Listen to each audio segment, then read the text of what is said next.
Hi, welcome to another session of Wingchun. In this video, I'd like to talk about this movie that's on Netflix. It's called Cowboy Bebop.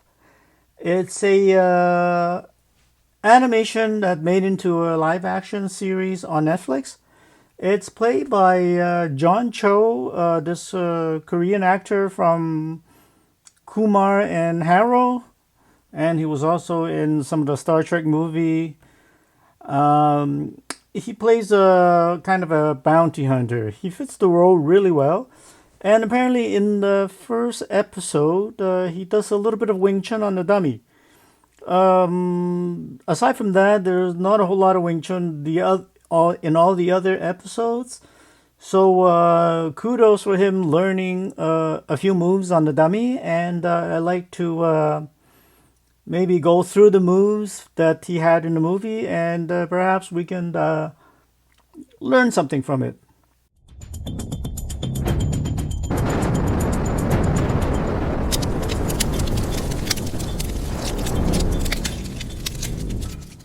So the first dummy form that he does is the tanda, or he went like this, I think. Just note that when you do a tan, it's not over here. You need to gain precious amount of distance. That's the whole point of doing your tan, is that you don't tan over here. As you tan, you extend the arm over and on top, so that you see now you've gained this distance from here to here, which makes all the difference because you want to get to your target. So when you're tanning, if there's such a word, when you're tanning, you want to tan as you turn your hand to tan. To tan means to spread open. Close enough that he can read your palm. It's like you're showing him the palm. So close that he can see the lines of your hands. That way, when you need to, you're like inches away from your target, which is his face, and that your now hand is on top of his hand. So if you're here, he could easily do something and go like that or get away. But when you're going like this, you're tanning like this, your hand is controlling and being on top of his hand. So there's not much he can do. So when you tan, you got to gain that distance. You got to go forward and over and on top. So when you tan, you got to really go like that, not just like this. So that's the first section. Okay, so the next thing is that he goes double talks out, and then all of a sudden he does a bong, and then when he does the bong, because he's really not taught the stance, which is much harder to learn. When people learn something very quickly, they don't learn the actual stance and the actual footwork, because it's harder to learn. They just see you do the hands. So they try to learn how to do the hands. Meanwhile, their stance is completely wrong or in the wrong place, which is much harder to learn. So what he does the talk sao. Okay, fine. And then he does the bong sao. And then when he does the tanda from the bong sao, he does this. And he didn't shift. That's the problem. When he does the bong and he does the tan, he does this.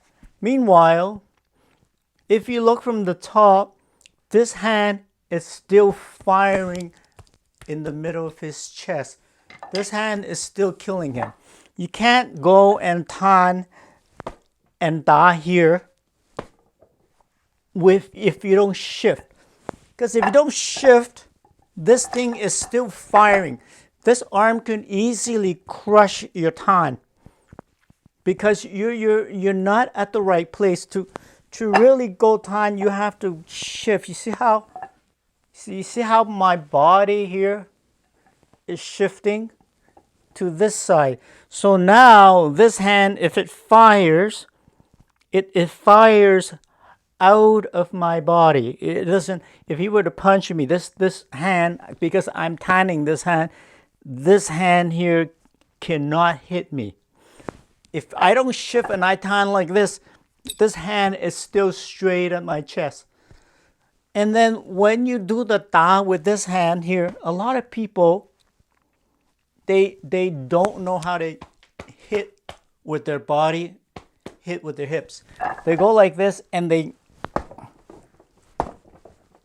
hit with their hands, which is not where your power comes from. So when you go like this and you go to this side and you tan, you have to hit with your hips. So you see, like my hand didn't really move.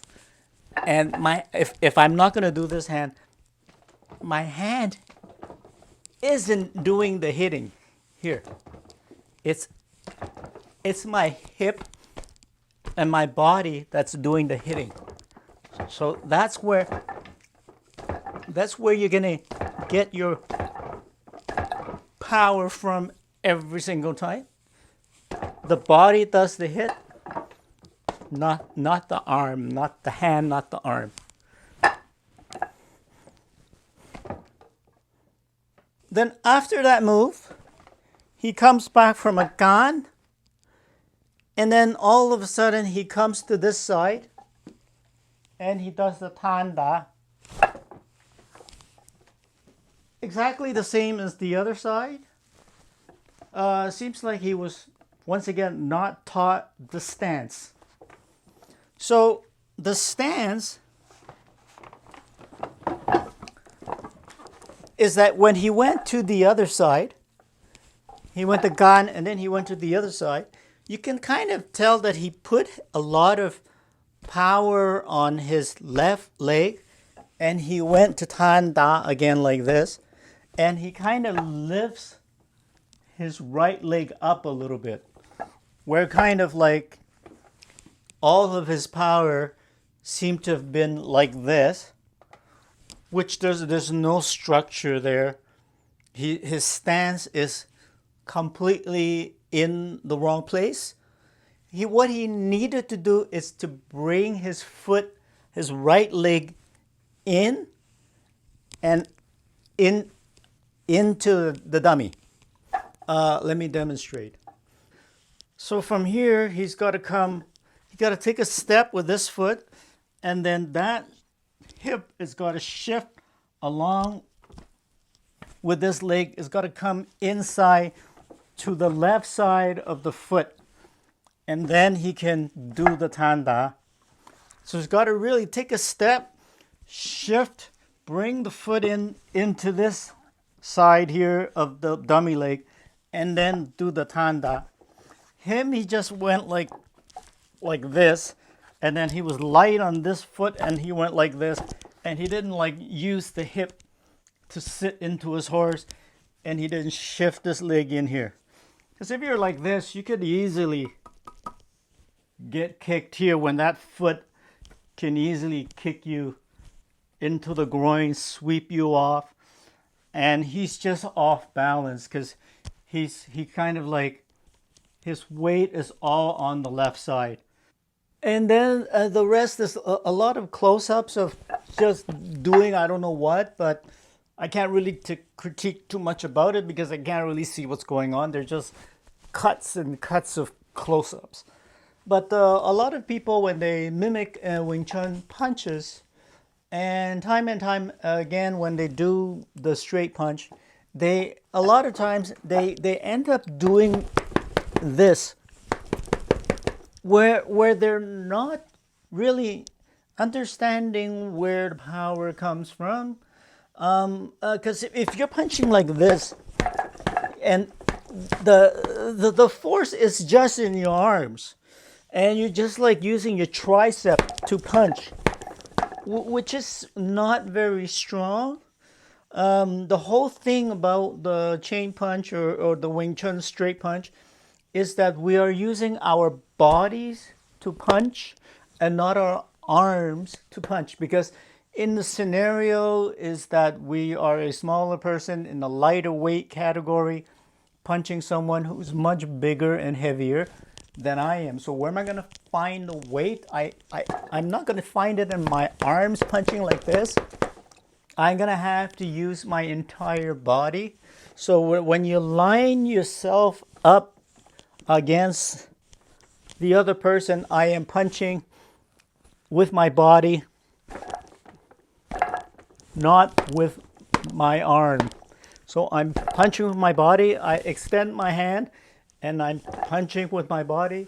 I extend my hand to contact the opponent, but I'm punching with my body and I'm punching my body. I'm punching with my body and I'm punching with my body. So all these punches are being exerted with the body, not with the arm.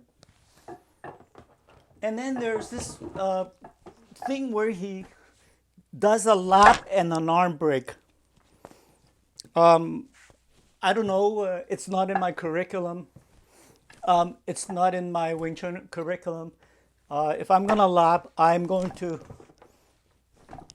hit him in the head, not with the arm break. The arm break is very difficult to do. Mostly people's arms are quite strong.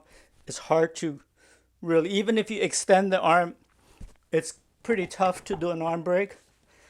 So if I were to lap, this hand and this elbow would go right into the face and the jaw, not really to his arm. I don't care much about his arm. If I'm here, I'd rather get the target, the head, myself. So watch the series. The first couple of episodes is pretty good. It gets a little lame. I think as all series goes, they first couple of episodes usually is good, and then later on in the series they kind of run out of steam a little bit, and it becomes a little bit so-so the series. But it looks interesting. If you like to have fun watching it, try to practice during the pandemic. Wear a mask, get your shots, and try to stay in shape. Thank you for watching and have a nice day. Bye.